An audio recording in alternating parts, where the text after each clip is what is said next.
လေဒီကားတော့ပညာပေးကားကြီးတစ်ဖွဲ့တော့ရိုက်ထားတာမဟုတ်ဘူးဒါပေမဲ့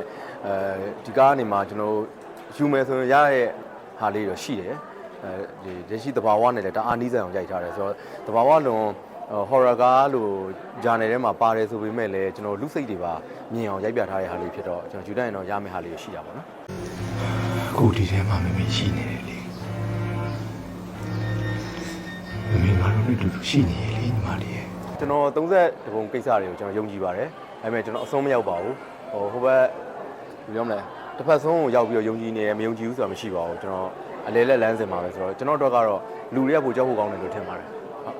ဟုတ်သူကသဘောမကျဘူးသူကကြည့်မြင်ရတာသူကကျွန်တော်နဲ့ကိုညွန့်နဲ့စတွေ့2006 2009တင်တယ်အဲ့ဒီတော့ငါသမီးစာကျက်နေတယ်ဆိုတဲ့ကားလေး producer ဖူးဆောင်အဲ့ကားက director ကိုညိုဦးရိုင်းတို့လည်းပါတယ်အဲ့ငါသမီးစာကျက်နေတယ်ဆိုတဲ့ကားလေးအဲ့ကားရိုင်းတော့ကိုညွန့်ကကမ္ဘာမှာစတွေ့ညီလေးမင်းကပြောစရာရှိရဲ့ဟုတ်ကဲ့ကိုဆိုတော့မင်းကကြည့်လို့မရဘူးကွာဟာဘာဖြစ်လို့လဲကိုမသိဘူးတဲ့ကြည့်လို့မရဘူးဟုတ်ကဘာလို့ကြည့်လို့မရလဲမသိဘူးတဲ့ငါကြည့်လို့မရဘူးတဲ့ငါကြည့်လို့မရဘူးဆိုတာတခြားလူတွေပြောမှမင်းသိရတဲ့အခုငါအလုံးမလုံးခင်မှာထည့်ပြောလိုက်တာဖြစ်ရှင်လို့ပြောတာတဲ့မင်းဘလို့ဘာဖြစ်လဲဆိုတော့ကျွန်တော်ဘာမှဖြစ်ပါဘူးအလုံးလုံးတော့အဆင်ပြေလာတာငါပြေတာကျွန်တော်လည်းပြေဘာမှဖြစ်ဘူးတော့အဲ့ရစခဲ့တာပဲမြုံစီထက်တော့ပုံလင်းလင်းသမားကတော့ကျွန်တော်ပိုသဘောကျပါတယ်မကြိုက်ရင်မကြိုက်ဘူးပြောရဲတဲ့တတိယရှိဖို့လိုပါတယ်ဆိုတော့ तू ကျွန်တော်မကြိုက်လို့မကြိုက်ဘူးပြောတာပြဿနာမရှိပါဘူး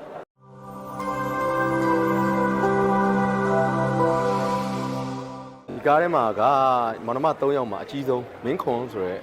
ဇက်ကောင်နေရာနေကြိုးစားပြီးတည်ဆောင်ထားပါတယ်ဗျဟိုအရင်ငယ်တော့ရိုက်တော့ဆိုကိုညောကကျွန်တော်တို့ဇက်တောင်မပြေ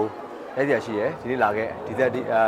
က်သွားလာတော့ငါတို့ယုံတယ်မလားဆိုတော့လို့ချကြတာပေါ့ဆိုတော့ပန်းသီးပုံမြင်တော့ပါဘူးဆိုရိုက်တော့ဆိုအဲ့လိုမျိုးဇလန်းကိုကိုညောရိုက်တဲ့နေ့မှာကျွန်တော်တို့ကိုဒီလိုပုံစံတည်ဆောင်ကြုံမသိစေချင်တဲ့အတွက်ဆိုပြီးတော့လုပ်ခဲ့တယ်ပေါ့ဒါပေမဲ့အခုဒီကိုညောနဲ့ကျွန်တော်အခုပြန်ဆုံးတဲ့ဟာမှာတော့ဇလန်းတစ်ခုလုံးတော့တီးခွင့်ရတယ်ဆိုတော့တီးခွင့်ရပြီးတော့ဒီပုံမှာမှကျွန်တော်အကောင်းဆုံးဖြစ်အောင်ကြိုးစားတည်ဆောင်တာဆိုတော့ twist လေးလည်းပါပါတယ်အားလေးကတော့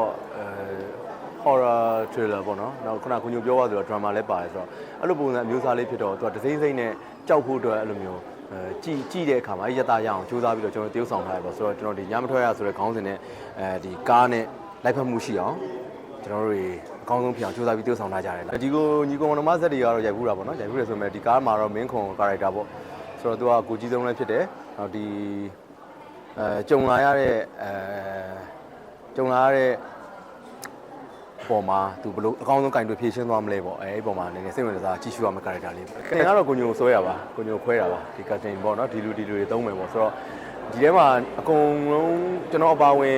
ပရိသတ်တွေလည်းစိတ်ဝင်စားနေမှာရုံးမြတ်သူရဲ့တေးဥဆောင်ဟန်ပေါ့နော်ရုံးမြတ်သူကဒါအဆိုတော်ပေါ့နော်အဆိုတော်မှာသူဒီကားမှာပထမဆုံးအနေနဲ့ယုံကြီးကားတကားကိုရိုက်ခွင့်ရတယ် main role မှာလည်းတေးဥဆောင်ဝင်ရတဲ့ပုံမှာသူ့ရဲ့တေးဥဆောင်မှုကဘယ်လောက်ထိသွားမှာလဲဆိုတဲ့ပေါ်လေးပေါ့ဆိုတော့ကျွန်တော်ကိုယ်တိုင်လည်းစိတ်လို့ရှားပါတယ်ရင်လင်းရင်ခုံပြီးပါတယ်သူကိုစားကျွန်တော်ရိုက်တဲ့အချိန်မှာလည်းညီမလေးကကြိုးစားပါတယ်အဲ့လိုပဲများရဆိုရင်လည်းဒါအစ်စ်တယောက်ပါဆိုတော့လည်းစူးစမ်းတယ်ဖုန်းမင်းနဲ့ဆိုတာပထမဆုံးစုံတာဖုန်းမင်းနဲ့ကဟိုသူတငငယ်လေးတွေကတိထားဆိုတော့ဒါလူပြိုလေးဖြစ်လာပြီးတော့တေးဥဆောင်လောက်လာတဲ့အချိန်မှာသူလည်းစုံဝင်ရတယ်ဆိုတော့ကလေးတွေအကုန်လုံးကစူးစမ်းပါတယ်ကျွန်တော်တို့ဟိုငငယ်တုန်းကစူးစမ်းတဲ့ပုံစံတွေအတိုင်းကလေးတွေကအလုပ်ပေါ်မှာလေးစားနေစူးစမ်းပါတယ်မမေရဆိုဖုန်းတွေတော့သုံးတာမတွေ့ဘူးရှူတယ်မှာသူတို့တခြားလေးစူးစမ်းကြတယ်ကျွန်တော်တို့လည်းငငယ်တုန်းကဆိုဥမာထားတော့ဟိုမျက်ရည်ကြမှာတေးဥဆောင်တာပြီးမယ်လို့ထင်ခဲ့တဲ့အခိုက်အတန့်ရှိခဲ့ဦးတယ်ဆိုတော့ emotion တစ်ခုကိုထုတ်တဲ့အခါမှာတော့တယောက်နဲ့တယောက်တော့သုံးသက်ပုံချင်းမတူဘူး director တယောက်ရဲ့လူချင်းမှုပေါ်လည်းမတူတဲ့ပုံမှာဒီကားမှာတော့ရင်းမြတ်သူကကိုညိုလူချင်းနဲ့မိနေကနေမှာအကောင်းဆုံးဇက်ကောင်ဇယိုက်မှာသူစူးစမ်းပြီးတေးဥဆောင်ခဲ့တယ်လို့တော့ထင်ပါတယ်ဒီကားအတွက်သူတာဝန်ကျေရပါတော့တခြားတေးဥဆောင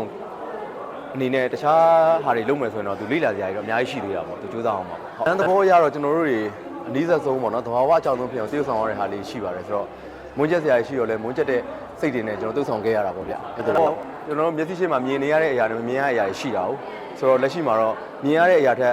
မမြင်ရတဲ့အရာကြောက်ဖို့ကောင်းတယ်ဆိုရင်တော့အဲ့ဒါနည်းနည်းလေးတစ်ဖက်ဆုံးရောက်နေမယ်လို့ထင်ပါတယ်မြင်နေရတဲ့အရာထက်ကြောက်စရာကောင်းတာလောလောဆယ်တော့မရှိနိုင်သေးဘူးလို့ကျွန်တော်ထင်ပါတယ်ဗျအသက်အရွယ်လိုက်ဖြစ်လာတဲ့ခံစားချက်နဲ့ရိုက်ခွင့်ရလာတဲ့ character တွေပေါ်မှာကျွန်တော်စူးစမ်းခွင့်ရတယ်တေးဥဆောင်ခွင့်ရလာတဲ့ပေါ်ပဲအကောင်းဆုံးဖြစ်အောင်လုပ်နေတာပါတကယ်ကတော့ဟိုထူးပြီးတော့မှ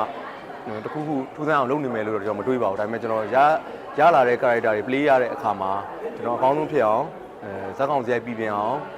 တဘာဝကျအောင်ပဲစူးစမ်းပြီးတေးဥဆောင်ပါတယ်ဒါကိုလည်း driver တွေရဲ့တုံသင်ဆုံးမမှုနဲ့ပဲကျွန်တော်သွားနေတာပါဗျပြီးတော့ကျွန်တော်လူဖြစ်တဲ့အတွက်ကျွန်တော်လွဲရလည်းရှိမှာပေါ့နော်ဆိုတော့ကျွန်တော်ယုံကြည်တဲ့ဟာကဂျားလူတွေမကြိုက်တာလည်းဖြစ်ကောင်းဖြစ်နိုင်တာပေါ့ဒါပေမဲ့ကျွန်တော်ကြိုက်တာလေးတွေပဲကျွန်တော်ရွေးချယ်ပြီးတော့လုပ်မယ်ဒါပေမဲ့လည်းကျွန်တော်ပရိသတ်တွေကိုယ်တိုင်ကလည်းကျွန်တော်မြင်ချင်တဲ့ပုံစံလေးရှိအောင်ဆိုတော့အဲ့ဒါလေးလည်းပါမယ်ပေါ့